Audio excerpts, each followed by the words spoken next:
বাহাদুরকে ঘরের বাইরে বের করতেই 10 থেকে 12 জন মানুষের প্রয়োজন হয়। তবে প্রতিপালনকারী শহীদার রহমানের গলার স্বর শুনলেই শান্ত হয়ে যায়।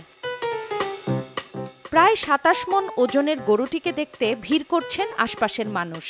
দাম 15 লাখ টাকা চাওয়া হলেও এখন পর্যন্ত 10 লাখ টাকা দাম উঠেছে। রংপুরের পীরগাছা উপজেলার কল্যাণী ইউনিয়নের হরগোবিন্দ এলাকার কৃষক শহীদার রহমান 3 বছর ধরে গরুটি লালন পালন করছেন। জানালেন, 3 বেলা গোখাদ্যের পাশাপাশি মাঝে মধ্যে কলা, কমলা, আপেল সহ নানা রকম ফল খেতে দিয়েছেন। মোটা তাজাকরণের জন্য কোনো ইনজেকশন দেওয়া হয়নি।